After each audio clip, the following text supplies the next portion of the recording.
This week on the Computer Chronicles, Windows XP. We'll show you the new XP Home Edition and give you some advice on whether or not it's worth the upgrade. We'll roll out Windows XP Professional Edition and tell you what you get for the extra money. We'll take you to the lavish Windows XP launch party with Sting, Madonna, and Rudolph Giuliani. There's also a brand new version of Internet Explorer, Release 6. We'll go through the new features for you. And not to be forgotten, Apple has a new version of its updated operating system for the Mac, OS 10.1. We'll show you what it can do. Plus, my pick of the week, the pros and cons of the Xbox. Windows XP, IE6, and OS 10. All coming up next on the Computer Chronicles. Computer Chronicles is brought to you by the Oracle Small Business Suite, one completely integrated application that helps make it easier to run your business, including accounting, sales and service, your web presence, and more. Additional funding is provided by PC to PC, the online migration service from PC First, moving files, applications, and preferences from your old computer to your new one.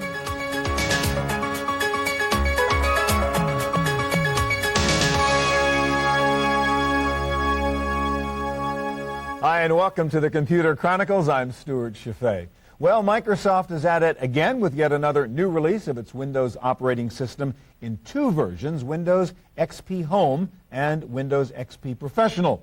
And the question most Windows users are asking is it worth the money to upgrade? And that's the question we hope to answer for you this week. Here to start us out with a look at Windows XP Home Edition is Denny Arar, senior editor with PC World magazine, and this is the magazine right here. In fact, this was your cover story on Windows XP. Should you upgrade? That's the question we're trying to get at. Let's start with some of the basics at home. First of all, slightly different graphics look on XP, right? Right. If you hit the Start panel, you'll notice right away, look, it has my name on it. Okay. And it's a square thing. It has a bunch of applications. These ones down here, they come in automatically. They reflect my usage. As I use an application frequently, it automatically appears. You might want to point with the cursor if you can so the audience can keep track of what you're doing. Yeah. And then the ones on top here are ones that are fixed. They're always here. And then you've got these other things. It's just more things to get to. Right. Now, I see you have Windows Messenger down there in your taskbar. That's included now in the operating system, right? This is an instant messaging client a la AOL Instant Messaging or ICQ. And it allows you, as you can with these other ones, to talk. It also has the ability, if you have webcams, to look at somebody else online over webcam. Okay, so instant messaging with video, etc. Right, and to chat, even you can do a voice call, too, as well. Yeah. So, and another thing it lets you do, which is really neat for somebody who maybe works with, if your mother or somebody like that is far away and needs help on the computer, it has the ability through this to initiate a request for help. Ask for remote assistance. Yeah. And what that does is, if you follow through with it, it does take a little while to set up. So if your mom was having trouble with some problem on her computer, she had XP, you had XP, you both have Messenger, you could take control of her computer from the other side of the country. Once this is all set up, you can actually see the computer being manipulated by the person at the other end. And, it can be really helpful. Yeah. Once again, this is a feature you could have gotten before from a third party, but now a lot of this is bundled inside the operating system. That's correct. That's correct. All right. Now, you showed before that when you opened the Start panel, it said Denny. Right. Well, let's talk about that. The fact is you can have separate user profiles running at the same time. Right. This is very new for Windows. What this is for is a home or a business where you've got several people using the same computer. And what this allows you to do is create profiles for each one to customize the computer to what they like. I have another person set up on here, switch user. And this is what you get when you boot up. And Christian, that's my husband, I would type his password in. And there are his settings, his wallpaper, Now, does it keep both applications running? Do you have to kill everything? Right. Now, I remember I had a Windows Messenger running there. If I go back to me, switch user again. Now I want it back. Okay. See, it said I had one program running. Okay. So this is really useful. Yeah, so we're going to have multiple accounts all sort of going at the same time. Right, and also you can limit, if you're, say I use this for my business, I don't want my kids messing around with it. I can give them limited access to various and again, another user can pop in, do something, get out, and you can go back to where your work was before. That's right. Very nice feature. All right, what other things can we talk about? I guess one of the best features of XP is something you can't really show, and that is that it sort of works, right? Right. It's a much more stable operating system. If you've been using Windows 95 or 98 or Millennium, you know, it really does. It crashes less. That's a very good reason to get an operating system, especially, I think it bears mentioning that even though this is called Home Edition, this does not mean that it's not appropriate for a lot of small and medium businesses, because the features that it lacks that are in professional are really IT, you know, staff oriented, and many small businesses do their own IT work. Sure. So bottom line, worth upgrading if you're a 98 user or an ME user? I would definitely take a look at this. There are very few people. The only stumbling block would be lack of support for your devices. You will want to check with your vendors of your scanners, of your printers, you know, to make sure that there's an XP driver, and they don't all offer them, so that can be an issue. We're going to talk about that in a minute. Thanks so much, Denny. All right, well, for a little bit more money, you can upgrade to Windows XP Professional Edition, a little bit more geared to the network or office environment. And here to help us evaluate XP Pro is Rob Enderle, who is Research Fellow and Vice President of the Gig Information Group. Well, you saw a little bit about what we did there with Denny on Home. The fact is Home and Professional are very much alike, aren't they? Well, pretty much identical under the covers. They use the same kernel. In fact, it was Microsoft driving to this single kernel, the single architecture, to reduce costs, reduce support, not only for them, but for third-party software developers and device manufacturers who were having problems trying to integrate with Windows NT, 2000, 98, ME. It became a nightmare, so it makes it easier for them. So XP Home and Pro are really Windows 2000.1 or something? Yeah, Windows 2000.1 is a good way to look at it. It allows somebody to go from work, go to home, and kind of have the same kind of experience. Okay. So just briefly describe, what is the difference in Professional? What do you get? How is it better if you're in a more heavy-duty network environment where you care about that issue or security? Well, if you're in a large corporation, typically you plug into a domain. You might have Microsoft's Active Directory in the background, so a person can log in and they can kind of get access to all the printers, all the storage facilities, and everything else located across a very robust and geographically dispersed enterprise. It's got that capability. Where somebody at home, you got a printer here, you got a couple of machines maybe in the house.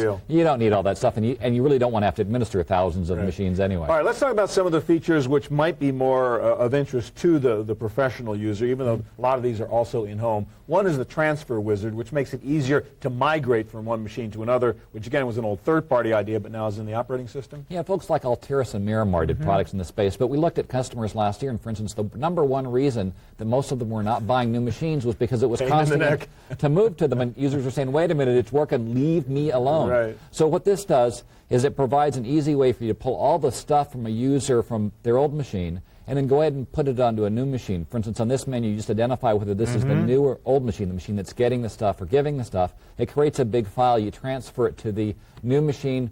In a matter of an hour or so, you can go grab a cup of coffee. You can come back and you can have new machine looks like the old machine. New machine looks identical to the old machine. Okay. Another nice feature, a lot of people are into the Wi-Fi 802.11b world right now. And this has a nice feature there in terms of wireless networks. Go through that, Rob. Well, it's where they really did an awful lot of the improvement in terms of the networking. It allows you to go through and discover wireless networks. Up to now, you had to kind of figure out what the system ID was for these access points, and they might be written on the bottom, which is a real problem if they're up in the ceiling. Or they might be someplace else. This actually discovers them, so you get the system IDs on here. You double-click on it. If it's not encrypted, you're on almost immediately. So you just wander around. It'll tell you what wireless networks are around there. Absolutely. Okay. We talked a little bit about this with Denny, but system restore, things like driver issues, show how XP works better there. Well, this actually takes its core from Windows ME, which was an incredibly unreliable product and kind of lived on system restore. It was down so much that you used that to restore yourself back to a point when it was actually working. This has that, and from the standpoint of an administrator that is administering thousands of machines, having a user be able to go back and fix problems they created, realize that about 80% of the problems that helped us deal with, the user created them themselves. It brings up an easy screen to say, okay, restore it to an earlier point. Does it automatically find earlier points, or do you have to set those? Absolutely. It goes back to whatever. Anytime you install a major piece of hardware, it actually sets a point, and you can go back to that particular point, and when it was working, and you're back in, and you're up and restored. Okay. Another version of that, or a piece of that, I guess, is driver restore. Another problem, you install a new driver and you've screwed things up and you want to go back to where you were just with regard to a device driver. Yeah, I've had this experience myself. I put in a new video card and somehow I've lost a set of features. For instance, I like to use twin monitors. Almost every time I put in a new card, only one monitor comes up when I'm done. So I just take it back to the earlier driver. Suddenly I've got both monitors up. I'm not spending the time online or with the help desk. I fixed it myself. Useful. Dynamic updating, that's a nice feature too, right? Yeah, absolutely. What does it do? What it does is allows it to go back to the Windows Update site and pull down driver updates, patches to the operating system, and it loads them behind the scenes. And so instead of having to go up and download from the Windows Update site, which is what you've had to do before and do it live, kind of wait for it to download and then do stuff, it's all waiting for you on your machine. You click go, it installs it, you're off and running. All right, summarize now pros and cons of XP Professional.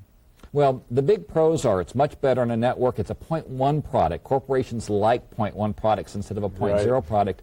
And it's a huge jump in terms of security and reliability from the 9X base.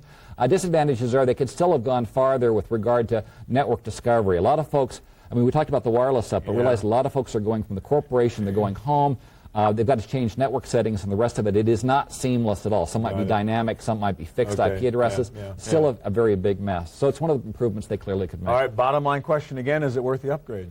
For most folks, it probably is, because most folks are on a 9X product. If they've already done a migration to Windows 2000 and they're stable, they might want to wait till the next version, Longhorn, which is going to be out in a little bit over a year. If you're using 9598? 9598, it's an easy decision. Do it. Yeah. All right, thanks very much. Well, when Microsoft launches a new product like Windows XP, it usually does it in a big way.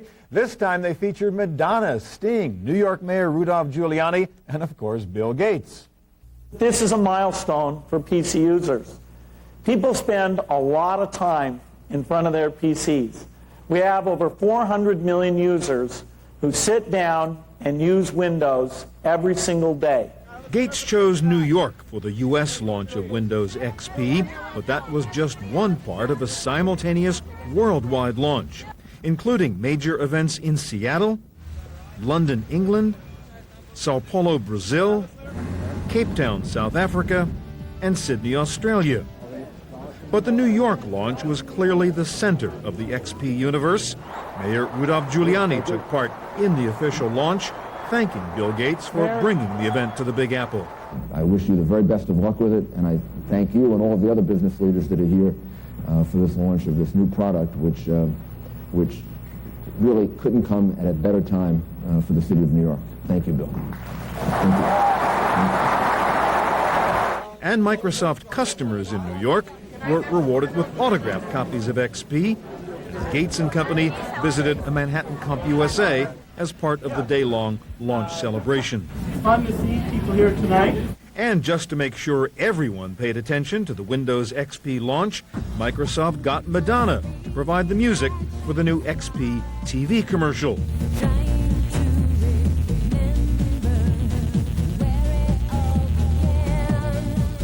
And the launch day concluded with a live webcast of a concert in New York's Bryant Park as Bill Gates played host to rock star Sting. Ladies and gentlemen, Sting.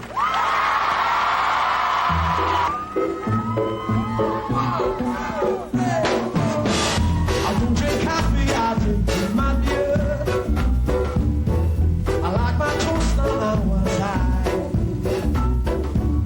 But you can hear it in my accent when I talk. I'm an Englishman in New York.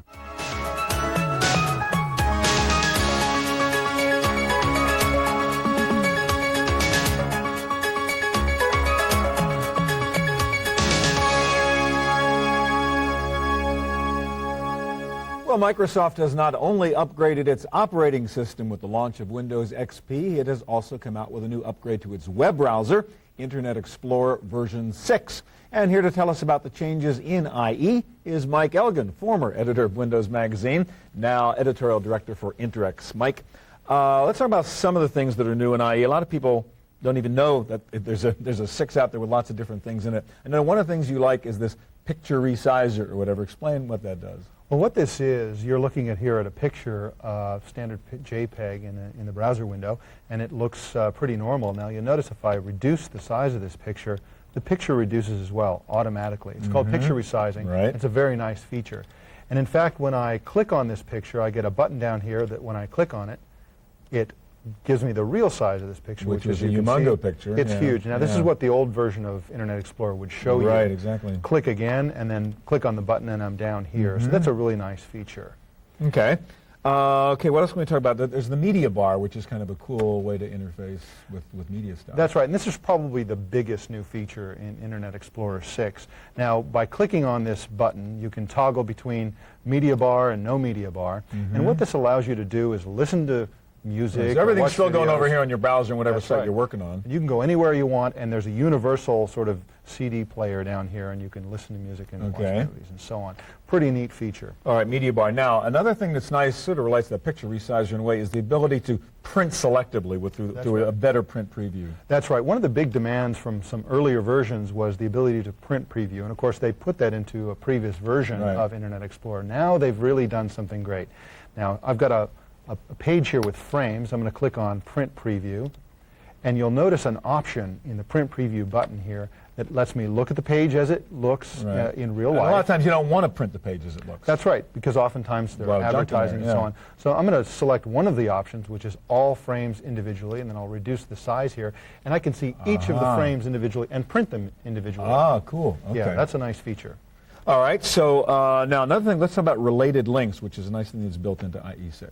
Okay, well here we've got the Computer Chronicles site, and we've got related links on this side. Now, where's you getting that from? It's getting that from Alexa, which is the search engine. It's very intelligent. It actually works very nicely. Not too bad. NetCafe was the first thing it came up with. That was pretty smart. That's right. Okay. Now, as you, one problem with it is that as you go across the internet, these links stay there until you select the option again. They don't shift with the pages that you look at. All right. Another nice feature that's built in is improved privacy controls, right? Particular cookies and stuff like that. Show us what it does. Okay. Well, I'm bringing up the Scientific America site, and I'm going to demonstrate this before I tell you what it does. Now, as I bring up this site, I'm getting cookies both from Scientific America and also from their advertisers. And I've selected to be prompted for the advertisers' cookies and just give me the Scientific America. So you can choose one cookie but reject the third-party cookies. Third-party cookies are rejected. So I'm going to block each of these individually. Then the site will come up. I think there's probably another cookie on here from a third party. There it is, two more.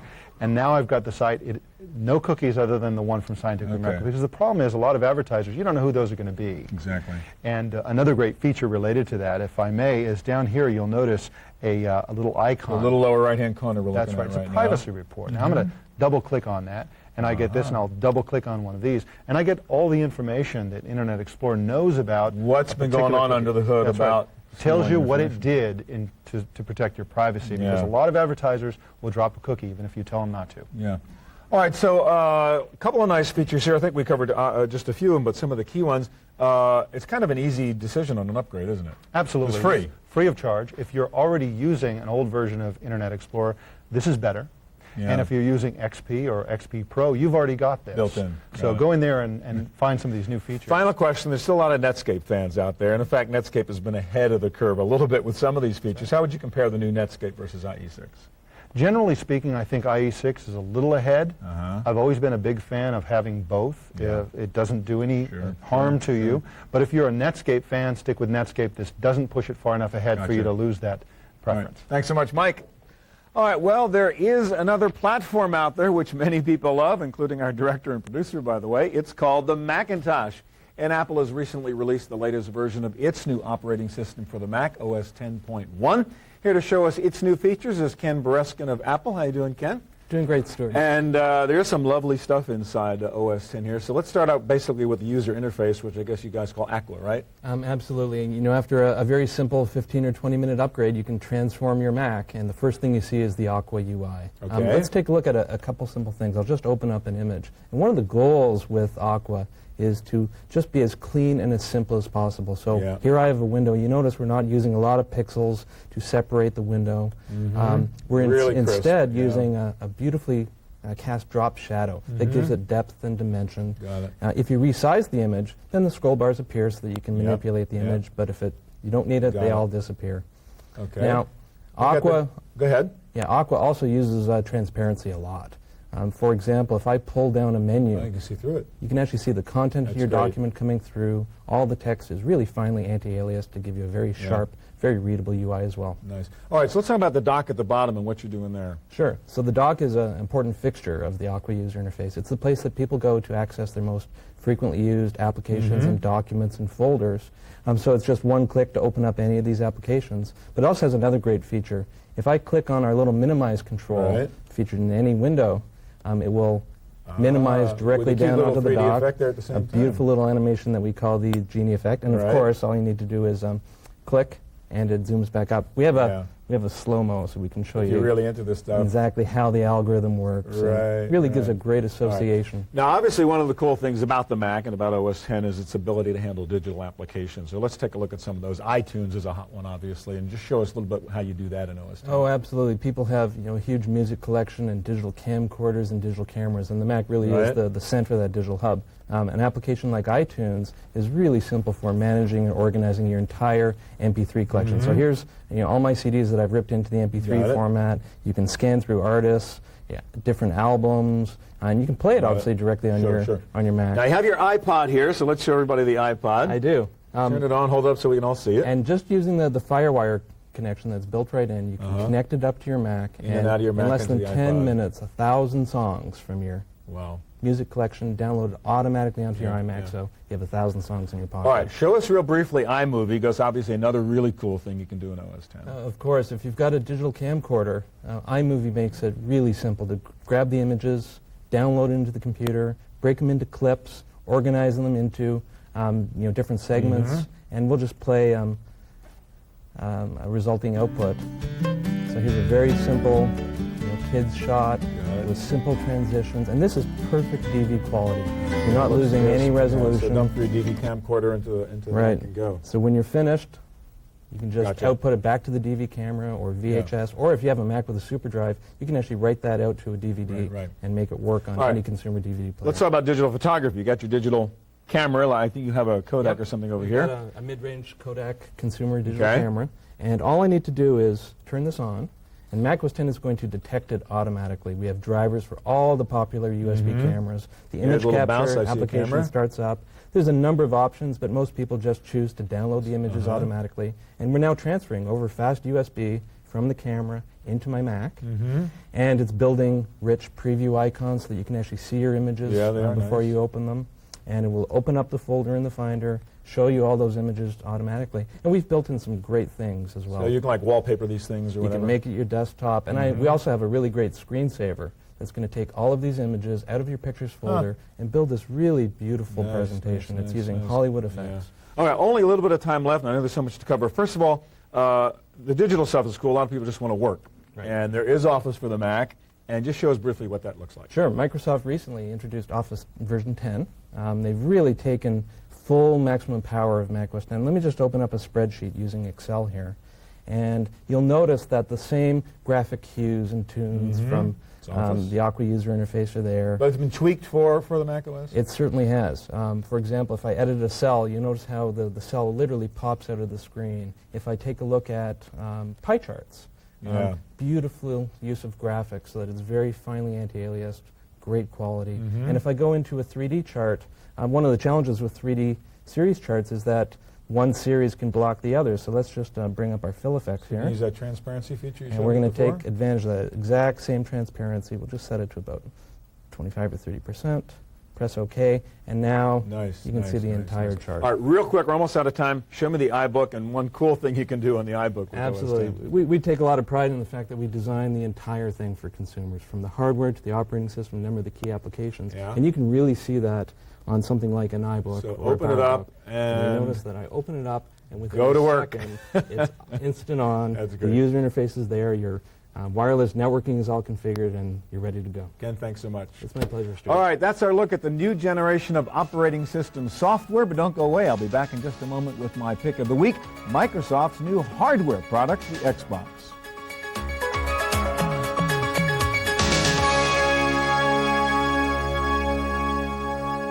Now for my pick of the week.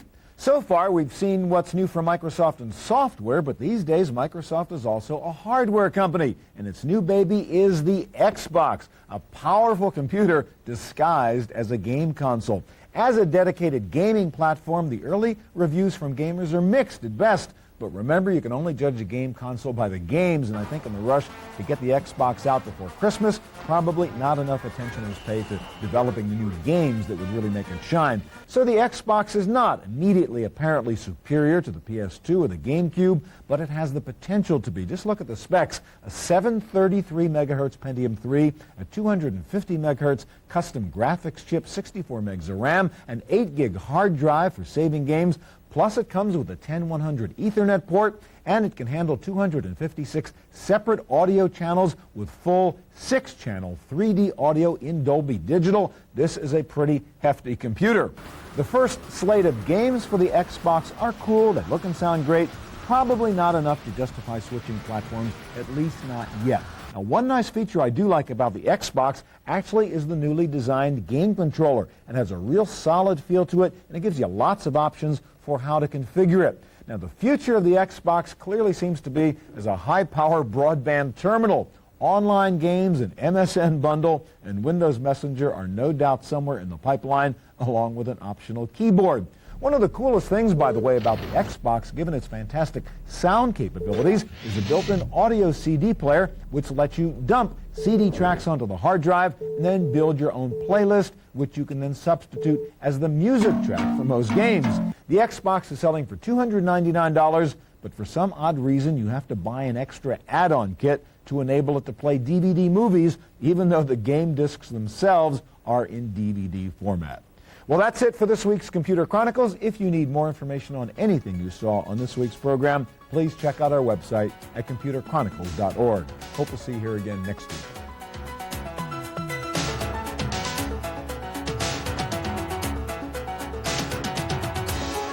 Computer Chronicles is brought to you by the Oracle Small Business Suite, one completely integrated application that helps make it easier to run your business, including accounting, sales and service, your web presence, and more. Additional funding is provided by PC to PC, the online migration service from PC First, moving files, applications, and preferences from your old computer to your new one.